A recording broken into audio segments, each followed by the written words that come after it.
Plus d'1 million de personnes déplacées, plus de 3 000 civils tués et 10 000 blessés en seulement 3 mois.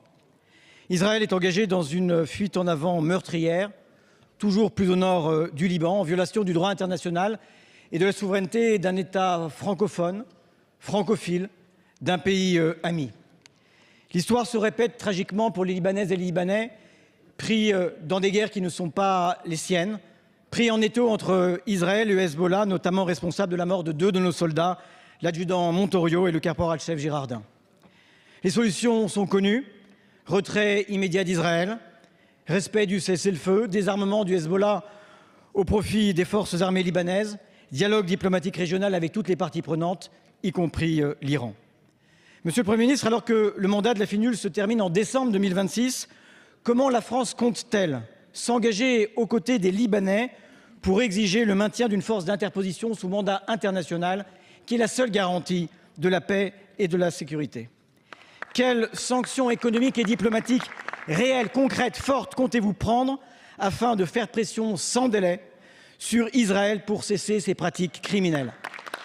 Monsieur le Premier ministre, si vous ne deviez apporter qu'une réponse, confirmez-nous devant la représentation nationale que la France défend au niveau européen la suspension de l'accord d'association avec Israël et que vous employez tous les moyens à la disposition de la France pour convaincre nos partenaires européens sans délai.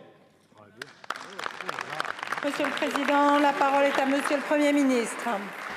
Merci beaucoup, Madame la Présidente de l'Assemblée nationale, Mesdames, Messieurs les députés, Monsieur le Président Boris Vallaud. Merci déjà d'avoir rappelé la mémoire de nos 2 soldats tombés, morts pour la France et morts pour la paix dans le cadre du mandat des Nations Unies que vous avez rappelé, d'autant plus qu'ils s'inscrivent malheureusement depuis aussi l'attentat du Drakkar dans une longue liste malheureusement de soldats qui ont perdu la vie. Plusieurs choses peut-être pour être précis dans les réponses que je dois vous apporter. La première, vous le savez, depuis le début de cette guerre, à vrai dire déjà depuis la guerre des 12 jours, l'objectif de la diplomatie française, la sécurité de nos propres ressortissants. Je démarre par là parce que c'est un enjeu de taille, comme vous le savez, au Liban. Évidemment, la liberté de circulation maritime sur les 3 d'Ormuz, j'en dirai un mot dans un instant, parce que la question libanaise impacte très directement la tenue des discussions directes entre l'Iran et les États-Unis en ce moment. Et bien sûr, la question du soutien à nos partenaires. Et vous avez rappelé le lien singulier, historique, qui unit la République française à la République libanaise.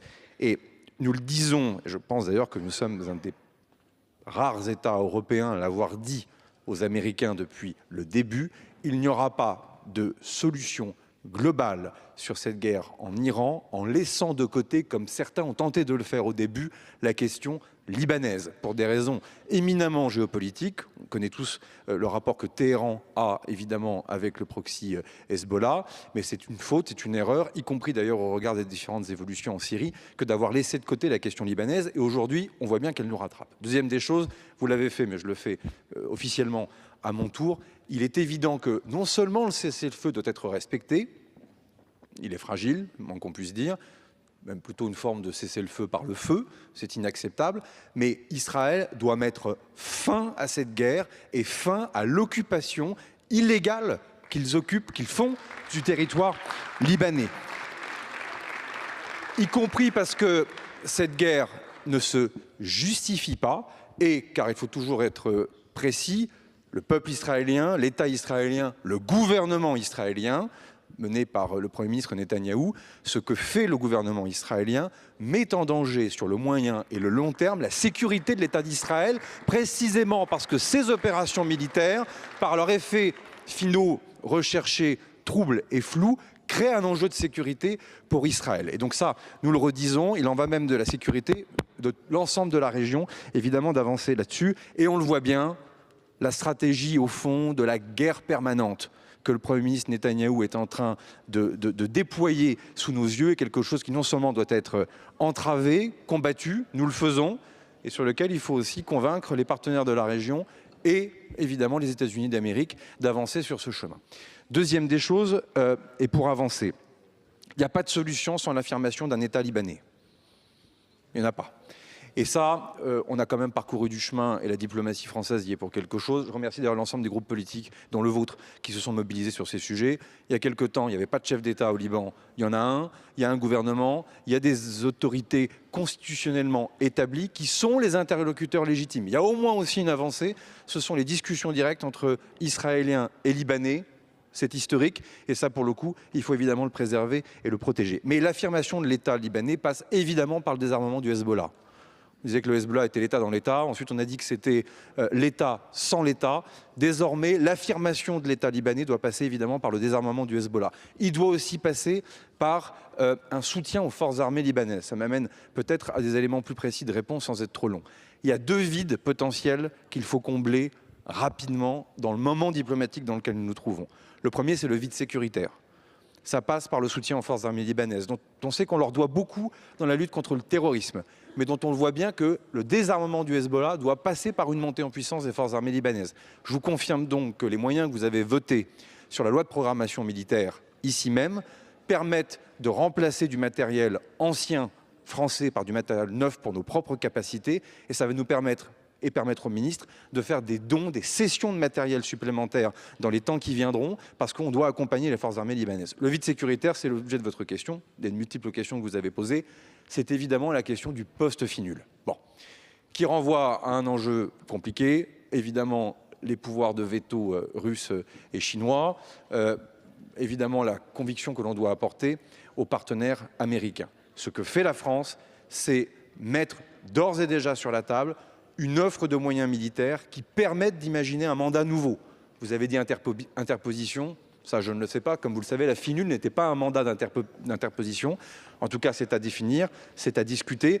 Et pour éviter justement qu'il y ait ce vide, d'ores et déjà, la France a fait cette offre de service. Vous avez plusieurs scénarios évidemment qui existent. Un scénario à 5500 hommes, un scénario autour de 3000, un scénario autour de 2000. En tout cas, on va faire ce travail d'agrégateur. Et deuxième aspect de votre question, on va le faire avec les partenaires européens parce qu'on ne doit pas être seul dans cette affaire et sans créer d'incidents inutiles. Parfois, nous avons été trop seuls dans cette affaire. Heureusement que les Italiens étaient là, mais d'autres pays européens doivent être davantage en première ligne pour nous aider à sécuriser le Liban. Et le troisième vide, et je sais qu'il vous concerne, en tout cas vous m'avez interpellé pendant le débat budgétaire sur ce sujet, l'aide humanitaire. Les déplacés. On a aussi l'enjeu de la protection des chrétiens. On se rappelle tous de ces images terribles de ce couvent qui a été bombardé il y a de cela plusieurs mois.